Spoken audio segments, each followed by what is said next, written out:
Selamat pagi Bapak Ibu Saudara terkasih dalam Tuhan Yesus Kristus. Puji nama Tuhan, saat ini kita masih diberikan kesempatan oleh Tuhan untuk memuji menyembah Tuhan bersama-sama. Mari sama-sama kita angkat suara kita sembah Tuhan, ya amin.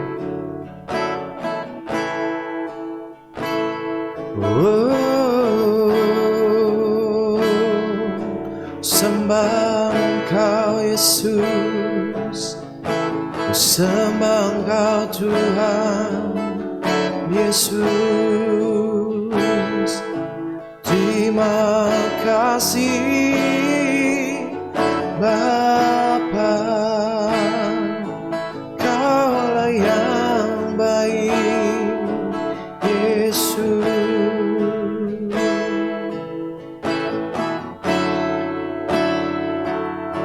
Kasih Tuhan, Kau baik buat kami Tuhan.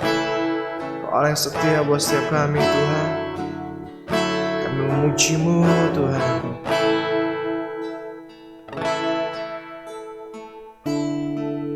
Terima kasih Bapa.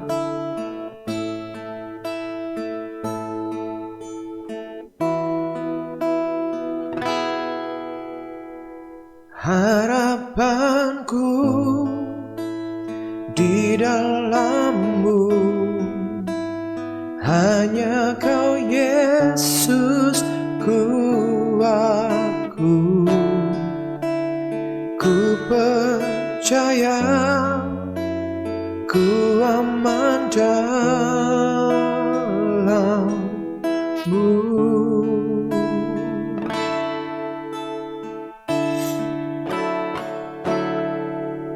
Harapanku di dalam-Mu, hanya Kau Yesus kuatku. Ku percaya ku aman dalam-Mu.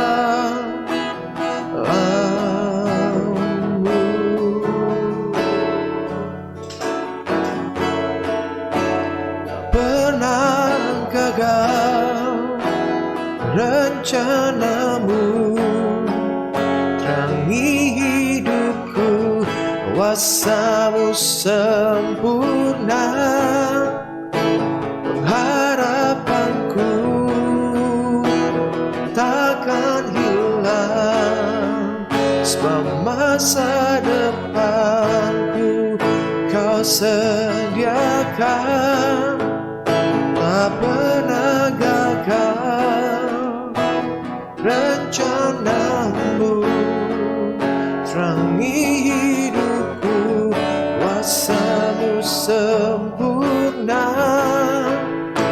Pengharapanku takkan hilang, sebab masa depanku dalam-Mu. Harapanku di dalam-Mu, hanya Kau Yesus kuatku. Ku percaya ku aman dalam-Mu.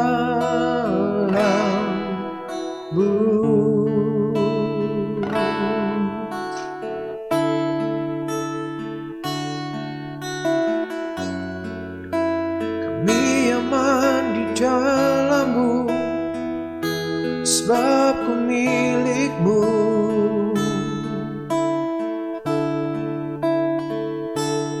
Percaya tiada yang mustahil bagi-Mu Tuhan.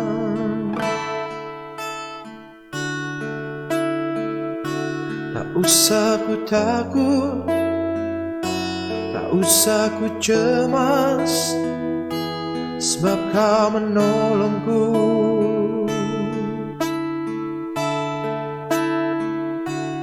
Oh Jesus. Ya, shalom, puji nama Tuhan Bapak Ibu Saudara terkasih dalam Tuhan Yesus Kristus. Sungguh satu sukacita yang luar biasa kalau kembali saat ini kita boleh sama-sama belajar kebenaran firman Tuhan dalam lini kecil. Biar kiranya mulai kebenaran firman Tuhan ini kita boleh semakin dikuatkan, dimampukan untuk melakukan apa yang Tuhan inginkan untuk kita lakukan. Sehingga kehidupan kita semakin hari semakin menyenangkan hati Tuhan, semakin hari semakin mempermuliakan nama Tuhan. Dan hidup kita dapat menjadi terang, menjadi berkat bagi orang-orang sekitar kita. Amin. Mari kita selalu dalam doa. Bapak, terima kasih, kami tahu apa keberadaan kami saat ini tidak lepas dari belas kasih-Mu Tuhan, tidak lepas dari pandangan-Mu Bapa, tidak lepas dari pemeliharaan-Mu Tuhan. Oleh karena itu Tuhan, sebentar Tuhan kami akan kembali menguatkan hati kami, menguatkan iman kami, menguatkan roh kami dengan belajar kebenaran firman-Mu Tuhan. Sebab kami percaya iman timbul dari pendengaran firman Kristus Yesus yang benar kami akan dengarkan bersama-sama. Bapak, sembunyikan hamba di balik kayu salib-Mu Tuhan. Hamba bukan siapa-siapa Tuhan, hamba gak bisa apa-apa, tapi urapan-Mu lah yang mengajar setiap kami. Anugerah-Mu lah Tuhan yang memimpin setiap kami kepada kebenaran firman-Mu. Roh Kudus beracara tengah-tengah setiap kami. Kami sambut berkat firman-Mu yang luar biasa di dalam nama Tuhan kami Yesus Kristus. Kami berucap syukur. Haleluya, haleluya, amin. Saat ini kita mau sama-sama belajar sebuah tema, yaitu jangan takut. Mungkin terdengar klise Bapak Ibu Saudara terkasih ya. Setiap ada orang mengalami masalah persoalan dan kita sebagai anak Tuhan, kita sebagai hamba Tuhan, saya sendiri pribadi seringkali ketika ada beberapa waktu yang lalu teman saya sharing tentang kehidupannya, betapa berat dan lain sebagainya, saya sendiri pun juga bingung mau ngomong apa Bapak Ibu Saudara terkasih. Karena saya pun mengalami pergumulan yang kurang lebih sama, bahkan mungkin jauh lebih berat daripada apa yang dialami oleh teman saya itu. Namun kita sebagai anak Tuhan tetap harus bisa menyampaikan kebenaran firman Tuhan. Akhirnya saya cuma bilang ya, percaya sama Tuhan, jangan takut. Karena memang itu yang Tuhan katakan pada setiap kita. Dan itu juga yang Tuhan jamin pada setiap kita. Bahwa di dalam pengiran kita akan Tuhan, Tuhan sendiri tidak memberikan satu jaminan atau satu kepastian bahwa kehidupan setiap kita akan menjadi hidup yang nyaman, hidup yang enak. Namun sebaliknya yang Tuhan Yesus Kristus sering katakan adalah pikul salib, sangkal diri dan sebagainya. Sebetulnya hal ini pun sudah Tuhan sampaikan ribuan tahun yang lalu kepada bangsa Israel. Yuk kita sama-sama buka terlebih dahulu kebenaran firman Tuhan ini di dalam kitab Yesaya. Dalam kitab Yesaya pasal 43 ayat yang pertama saya bacakan dari terjemahan bahasa Indonesia masa kini. Demikianlah firman Tuhan. Israel, beginilah kata Tuhan, akulah yang menjadikan dan membentuk engkau. Janganlah takut, engkau pasti kuselamatkan. Aku telah memanggil engkau dengan namamu, engkau adalah milikku. Firman Tuhan ini ditulis ketika pada waktu itu bangsa Israel masuk ke dalam satu masa pembuangan di daerah Babel yang diakibatkan oleh ketidaksetiaan mereka. Namun tidak selamanya bahwa masa-masa penghukuman itu, masa-masa kesulitan itu, masa-masa kesukaran itu akan terus berlangsung. Ada waktunya Bapak Ibu di mana Tuhan sendiri pun yang akan turun tangan untuk menolong, membimbing setiap kita, bahkan menyertai kita melewati masa-masa yang sulit itu. Amin. Oleh karena itu dengan jelas firman Tuhan melalui Nabi Yesaya dikatakan bahwa jangan takut. Kata-kata ini bukan disampaikan oleh seorang manusia Bapak Ibu, tapi kata-kata ini disampaikan oleh seorang pribadi yang menciptakan saudara dan saya. Seorang pribadi yang menciptakan alam semesta ini, bahwa dia sendiri berkata kepada saudara dan saya melalui firman-Nya saat ini, jangan takut. Jangan takut. Jangan takut itu juga berarti jangan khawatir, jangan cemas, jangan menyerah, jangan putus asa, jangan kecewa, jangan sakit hati, jangan pahit. Amin. Jangan takut. Kenapa Tuhan mengatakan agar kita jangan takut? Di dalam ayatnya kita belajar kembali. Yang pertama adalah sebab Tuhan yang menciptakan dan membentuk saudara dan saya. Bukankah firman Tuhan ini diawali dengan kata-kata seperti ini Bapak Ibu? Beginilah kata Tuhan, akulah yang menjadikan dan yang membentuk engkau. Akulah yang menjadikan dan membentuk engkau. Kita tidak perlu takut, karena Tuhan sendiri yang menciptakan dan menjadikan kita, berkata jangan takut. Apa sih artinya? Bahwa Tuhan yang menciptakan dan membentuk setiap kita. Artinya yang pertama adalah ketika Tuhan menciptakan sesuatu, firman Tuhan dikatakan dalam kitab Kejadian bahwa segala sesuatunya baik, bahkan sangat baik. Artinya ciptaan Tuhan itu adalah ciptaan yang sempurna, ciptaan yang luar biasa, ciptaan yang dahsyat, ciptaan yang baik. Tuhan menciptakan saudara dan saya bukan sebagai satu ciptaan yang asal-asal bikin, Bapak Ibu Saudara terkasih, bukan. Tetapi apapun keberadaan kita saat ini, kita adalah diciptakan baik di pemandangan Tuhan. Mungkin di pemandangan manusia kita tidak begitu baik, mungkin di pemandangan manusia kita penuh kekurangan, tetapi di dalam pemandangan Tuhan kita diciptakan secara baik, secara sempurna, secara tepat, secara luar biasa. Bukankah pemazmur pun pernah menulis betapa dahsyat dan ajaib-ajaib apa yang Engkau buat, bahkan aku pun tidak mengetahuinya ketika Engkau menciptakan aku. Amin. Lalu apalagi maksudnya? Jangan takut karena Tuhan yang menciptakan dan membentuk saudara dan saya. Yang kedua, kita diciptakan dengan tujuan, Bapak Ibu.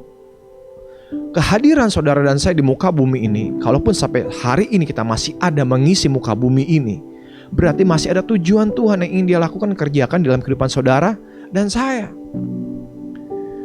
Jadi kita ini diciptakan ini bukan cuma buat menuhin dunia atau buat sekedar ada, Bapak. Enggak, tetapi ada tujuan Tuhan yang luar biasa buat saudara dan saya. Apa tujuan Tuhan menciptakan saudara dan saya? Tujuannya adalah Dia ingin bermitra dengan saudara dan saya, ingin berpartner dengan saudara dan saya.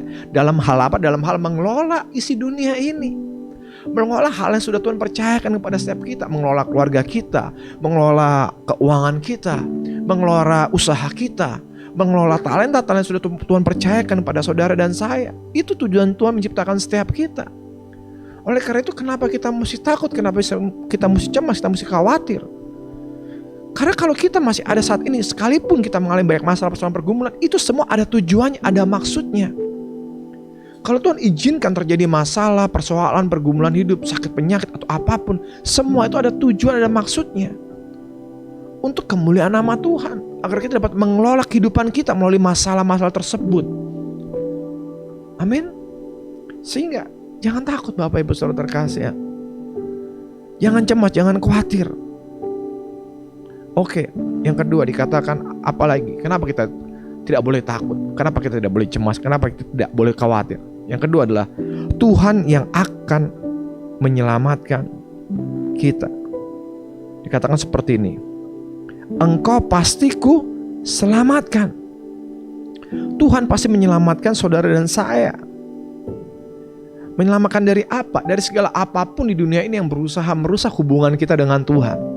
Garis bawahi, merusak hubungan kita dengan Tuhan. Bukan merusak kenyamanan kita, Bapak Ibu. Bukan merusak kesenangan kita, tidak. Kadang-kadang apa yang menjadi kenyamanan kita, kadang-kadang apa yang menjadi kesenangan kita, menjadi hobi kita, yang bikin kita nikmat, enjoy, dan asik, itu seringkali justru hal yang merusak hubungan kita dengan Tuhan. Oleh karena itu Tuhan izinkan masalah persoalan pergumulan. Tujuannya apa? Agar memulihkan hubungan kita kembali dengan Tuhan. Yang terpenting, ketika Tuhan menyelamatkan saudara dan saya, apa respon kita? Respon kita yang pertama adalah jangan andalkan kekuatan kita sendiri.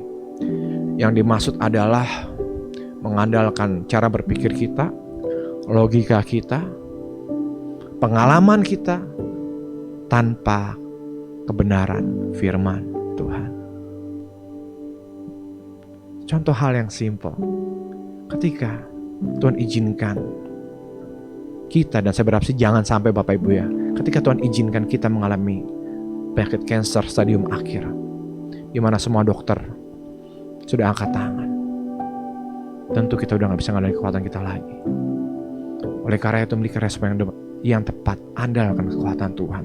Karena Tuhan berjanji Dia yang akan menyelamatkan saudara dan saya. Sehingga sekalipun kita harus mengalami sakit penyakit yang bahkan berujung pada kematian, itu tidak akan pernah merusak hubungan kita dengan Tuhan.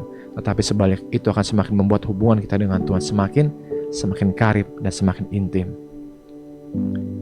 Berikutnya, bagaimana lagi respon kita pada saat Tuhan ingin menyelamatkan kita? Percaya dan berharap penuh kepada Tuhan. Bapak Ibu Saudara terkasih, kabar baiknya adalah kepercayaan dan pengharapan kita semakin total kepada Tuhan, maka jaminan keselamatan pun semakin total. Namun kabar buruknya adalah ketika kita mulai setengah-setengah, setengah percaya kepada Tuhan, setengah percaya kepada hikmat manusia, kita gak akan pernah memperoleh apa-apa. Dan itu baik dialami oleh orang-orang tertentu ketika mereka mengalami persoalan pergumulan dalam hidup mereka. Mereka tetap berdoa kepada Tuhan, namun tindakan mereka, apa yang mereka lakukan, mereka berusaha menyelesaikannya dengan cara-cara dunia, dengan cara-cara mereka sendiri. Ketika mengalami masalah utang piutang, mereka berdoa kepada Tuhan. Namun tindakan yang mereka lakukan adalah gali lubang tutup lubang. Untuk menutupi hutang yang satu, mereka meminjam kepada orang lain atau melakukan pinjaman online, dan akhirnya hutangnya bukan semakin berkurang tapi semakin bertambah, Bapak Ibu. Jangan sampai terjadi. Kalau kita sudah mau percaya, berharap kepada Tuhan, berharaplah secara penuh. Sudah total serahkan semua sama Tuhan. Bukan berarti kita tidak berbuat apa-apa, Bapak Ibu. Namun sebaliknya, sebelum kita melakukan sesuatu atau kita sebelum kita melakukan apapun, bawa semuanya kepada Tuhan. Nanti Tuhan akan tunjukkan langkah-langkah apa yang harus kita perbuat. Tuhan sendiri akan menuntun kita. Sebab dia sendiri yang berkata bahwa dia akan menambahkan kita. Dan yang terakhir, apa respon kita? Setia, taat, dan sabar menantikan waktunya Tuhan. Inilah yang menjadi yang paling berat buat setiap kita. Ketika kita berharap Tuhan menyelamatkan kita, Tuhan menolong kita, Tuhan menyembuhkan kita, hal yang paling sulit adalah menunggu. Itu pun yang dialami oleh Abraham. Ketika Tuhan janjikan bahwa Tuhan akan kasih keturunan kepada Abraham, apa yang Abraham dan Sarah lakukan? Mereka terlalu lelah untuk menunggu sehingga mereka pakai cara mereka sendiri. Dengan apa? Dengan menyodorkan Hagar, budak dari Sarah, untuk menjadi istri Abraham dan berharap memiliki anak. Betul memiliki anak, tetapi caranya salah. Harusnya tidak seperti itu. Akhirnya menjadi masalah di kemudian hari, Bapak Ibu. Karena Bapak Ibu sendiri bisa ngeliat, baca seluruh kisahnya. Itu akibat apa? Akibat pada saat kita berharap Tuhan menyelamatkan kita, tetapi kita masih separuh-separuh. Dan kita gak sabar menantikan waktunya Tuhan. Kita mulai berpikir dengan cara kita.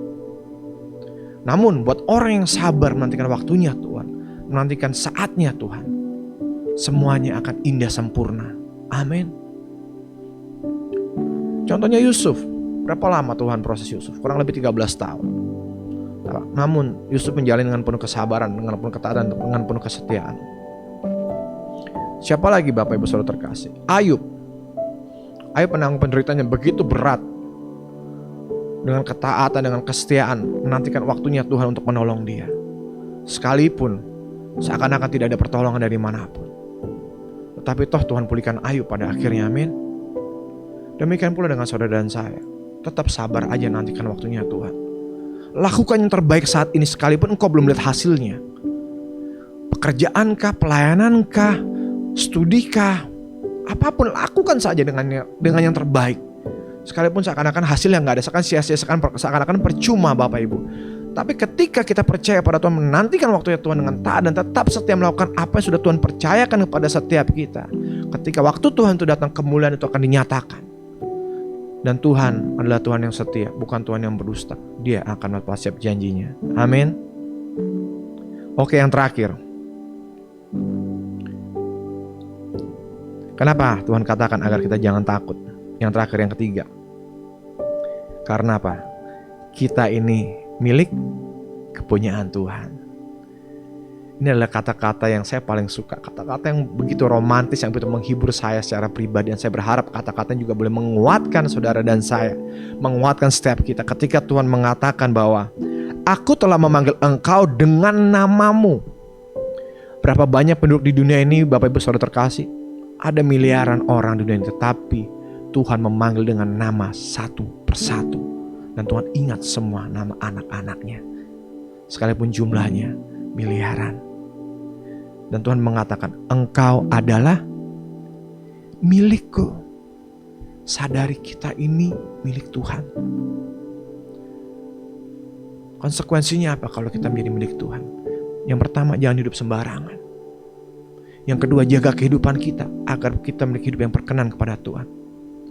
Yang ketiga, Tuhan yang akan menjaga kita, memelihara kita, membela kita, menolong kita, menyertai kita sampai pada kesudahan zaman, sampai dia datang kembali kali yang kedua untuk menjemput saudara dan saya. Oleh karena itu, jangan takut, jangan cemas, jangan patah semangat, jangan kecewa, jangan putus asa. Sebab itu Bapak Ibu, apapun yang Tuhan izinkan terjadi dalam kehidupan kita, hal-hal yang mengerikan, hal-hal yang menakutkan, kita gak perlu takut, kita gak perlu khawatir, kita gak perlu cemas. Selama kita ada di dalam anugerah Tuhan, selama kita memiliki hubungan yang karib dan intim dengan Tuhan. Puji nama Tuhan. Mari kita jadikan hari ini dengan hari yang penuh dengan semangat, bukan hari yang penuh dengan ketakutan. Sebab Tuhan sendiri yang mengatakan dengan jelas kepada saudara dan saya, jangan takut. Mari kita berdoa. Bapak, terima kasih buat kebenaran firman-Mu yang boleh menguatkan setiap kami. Kami tahu Tuhan, terkadang Tuhan kehidupan kami berada dalam lembah kekelaman, bahkan bayang-bayang maut. Bahkan masalah kami tidak bertambah baik, malah bertambah buruk Tuhan. Sekalipun kami sudah terus berharap kepada-Mu, sudah terus mencari Engkau dengan sungguh-sungguh Tuhan, tetapi kenapa tidak ada perubahan yang signifikan dalam kehidupan yang kami jalani sehari-hari ini Tuhan. Namun Tuhan, pagi hari ini kami bersyukur Engkau mengingatkan kami untuk tetap jangan takut. Karena Engkau yang membentuk kami, Engkau yang menjadikan kami, Engkau punya tujuan dalam setiap apapun yang kami alami hari-hari ini Tuhan. Oleh karena itu Tuhan, kami harus menaruh iman kami, kepercayaan kami secara penuh kepada-Mu Tuhan. Karena Engkau adalah Tuhan yang akan dan sudah menyelamatkan setiap kami anak-anak-Mu Bapa. Sebab kami adalah milik-Mu, milik kepunyaan-Mu Tuhan, kesayangan-Mu Tuhan. Terima kasih banyak Bapa, apapun yang hari ini dialami oleh anak-anak-Mu Tuhan, kami percaya Tuhan, belas kasih menyata buat setiap kami. Mereka yang butuh jalan keluar dari masalah, kami percaya Engkau yang memberikan jalan yang terbaik dalam kehidupan mereka. Mereka yang butuh pekerjaan, Tuhan berikan pekerjaan. Yang sedang mengalami kesulitan persoalan ekonomi, kami percaya ada pemulihan yang sejati daripada Tuhan Yesus Kristus. Yang mengalami sakit penyakit, Tuhan berikan kekuatan dan Tuhan berikan kesembuhan yang sempurna di dalam nama Yesus Kristus Tuhan. Yang sedang mengalami keterikatan, apapun Tuhan bentuk dan jenisnya, Engkau yang melepaskan dan membebaskan di dalam nama Tuhan Yesus Kristus. Karena kami adalah milik kepunyaan-Mu ya Bapa. Terima kasih Tuhan, kami terus berdoa buat bangsa kami Indonesia, berkat berlimpah buat bangsa kami. Damai sejahtera, sukacita, anugerah Tuhan nyata buat Indonesia. Pemimpin bangsa dan pemimpin yang dikasih oleh Tuhan, yang dipakai oleh Tuhan untuk mendatangkan damai sejahtera atas bangsa kami.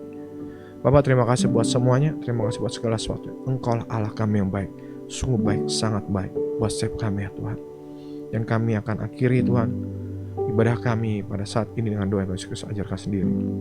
Bapa kami yang di surga, dikuduskanlah namamu, datanglah kerajaan-Mu, jadi kehendak-Mu di bumi seperti surga. Berikanlah kami pada hari makan kami cukup, dan ampunlah kami akan kesalahan kami, seperti kami pun mengampuni orang yang bersalah pada kami. Dan janganlah membawa kami dalam pencobaan, tapi lepaskanlah kami daripada yang jahat, karena Engkau yang punya kerajaan dan kuasa dan kemuliaan sampai selama-lamanya. Mari ya Bapa ya Tuhan kami Yesus Kristus, ya Roh Kudus memimpin kami. Kami bersyukur Engkau sudah memberkati kami berlimpah-limpah, sudah memperluas daerah kami, dan tangan-Mu sudah menyertai melindungi kami daripada malapetaka sehingga kesakitan tidak menimpa kami. Di dalam nama Bapa, Putra dan Roh Kudus, dalam nama Tuhan kami Yesus Kristus, kami sudah berdoa dan kami mengucap syukur. Dan kami terima berkat anugerah kasih karunia dari Bapa yang mengasihi mencintai kami, di dalam cinta kasih Tuhan kami Yesus Kristus, dalam pertolongan penyertaan Roh yang Kudus menyertai memberkati setiap kami saat ini, esok dan kekal sampai selama-lamanya.